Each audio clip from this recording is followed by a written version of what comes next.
My name is David Perret, and I'm a sales manager for a pharmaceutical company. I work here in Baton Rouge. I have a couple of kids, and I am married.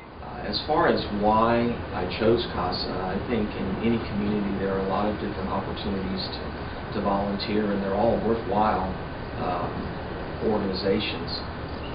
But I think the thing that attracted me was that I was very fortunate to grow up in what I would consider a typical or a normal American family. I have 3 brothers and a sister and 2 parents, and I grew up in a very stable home. And I think with CASA, once I learned what CASA was and what CASA does, it was an opportunity for me to try to help a child who, through really no fault of their own, really hasn't been that fortunate. My name is Tia Bridges, and I'm an accountant with Home Depot. I started with CASA in February of 2011, and the reason that I chose CASA is because I wanted to work with kids. I wanted to make a difference in some child's life.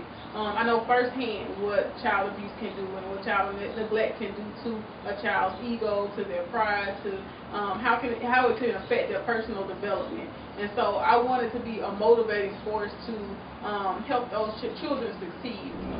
With my child, normally I think what we work towards, or the goal with CASA, is to find a permanent, stable home for the child to live in. And my child is a little bit older.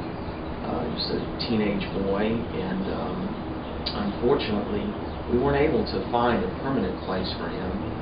So what I've been working with him over the past couple of years is learning how to live on his own when he becomes an adult at 18. Work with him on completing his education, on simple things like what to do as far as finding an apartment, how to write a check, how to go grocery shopping, things that I think all of us take for granted. And these children, a lot of them, because they haven't grown up in a stable family environment, they've never learned how to do these things.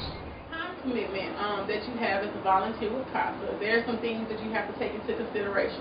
When you initially come on to CASA, there's a training that you go through in the orientation, and that is wonderful because you need all of that experience and knowledge in order to handle your cases.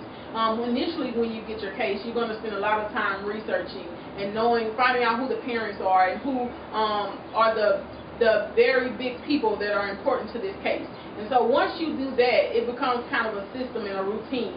And so initially I thought it would be a major time commitment, but it's not. You get to spend time with the child, and you speak with the parents every month, and you spend time with your advocate, but it's not as big of a time commitment as I initially thought.